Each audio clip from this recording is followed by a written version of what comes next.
Hey everyone, it's Abby again. Happy Monday to all of those out on the East Coast of the US, maybe commuting to work after a long holiday weekend here for July 4th. So happy late Independence Day. Sorry you have to go back to work, and I hope this podcast, episode 3 of My Viewpoint, can help to alleviate the pressure a little bit.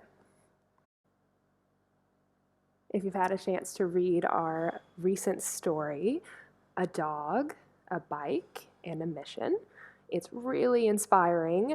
Actually, the author of this week's story, her name is Iris, and she runs a few different initiatives, a website, an Instagram, and a Facebook page to bring awareness to sustainable travel, not just thinking about ways to be greener when you visit new places, but also thinking about how the impact of slow travel or traveling at a more relaxing pace can also influence the way that you interact with people.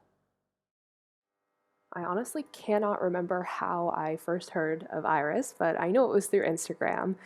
Maybe she popped up in my suggested accounts or something, but she is a traveler herself. But more than a traveler, like I said, she is an advocate for fighting climate change, doing her part to choose sustainable alternatives to what can contribute to some of the destruction that we're seeing through small daily actions. One of the major ways that we each contribute to harming the environment is something that we do, many of us, regularly. However, maybe we don't think about its impact, and that's to take an airplane, especially long haul flights. And exactly what that does to our Earth, we may not be aware, but it is one of the most destructive ways, if you are a frequent traveler, to contribute negatively to the planet. And Iris dives into alternative ways to see a new place and to really immerse oneself and to the culture and the people, but at the same time to ensure that your carbon footprint isn't as big as it often is for many of us who travel regularly for business, for pleasure, you name it. And with that, I will dive right into her story. I've been working on solving climate change sustainably for the past 10 years. Last year, I completed my PhD in environmental psychology in Germany. It's sad to see how we contribute in many ways to destroying our beautiful planet, and as a result, our livelihood. In my studies of sustainable economics, the general tenor was that we only manage to preserve the world if we change our behavior, but how can we do that?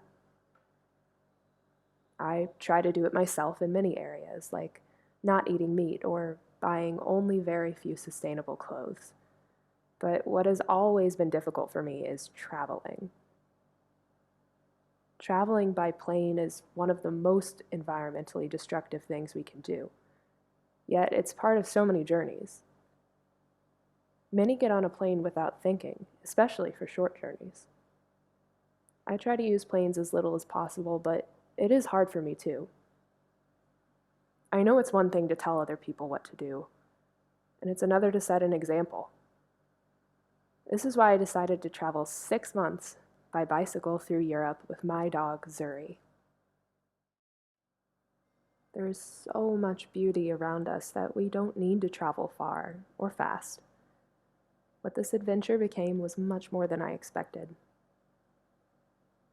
I've been on the road for 2 months, and I've made unbelievable and unimaginable memories so far. I've even fallen in love in Switzerland. I cannot express my gratitude for the kindness and cordiality that has been shown to me. At this time, I've cycled through Germany, Switzerland, and Italy.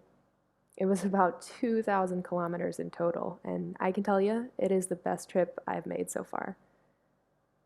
It's incredible how friendly, helpful, and hospitable people are.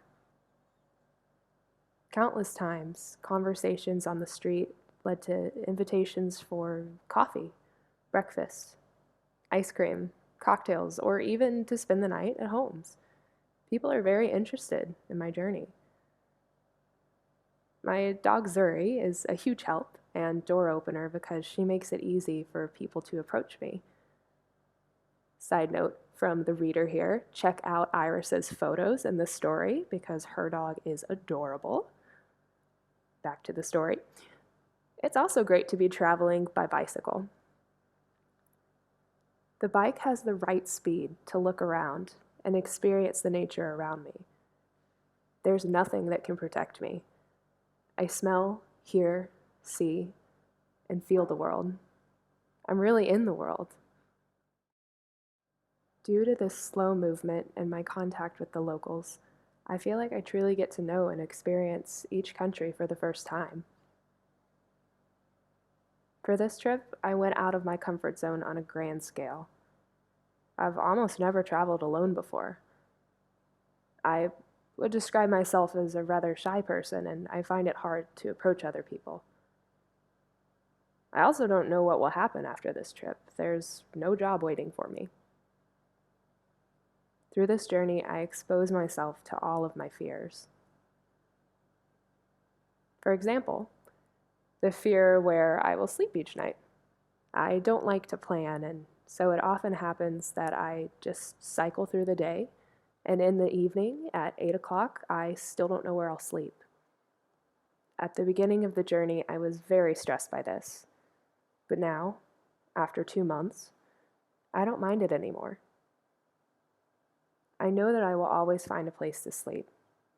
I have a tent with me, and if nothing comes up, I sleep on a quiet meadow, or I ask if I can sleep in a garden of a local family when it gets dark.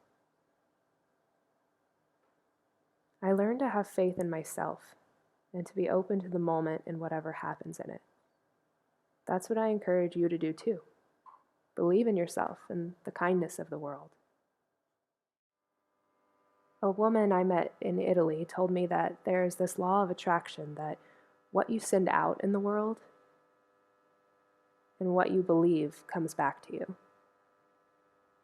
I had another very interesting conversation with an older woman in Switzerland. She said she saw countless countries on many cruises, and in the end, nothing remained of it. I asked her why, and she said that it was too much.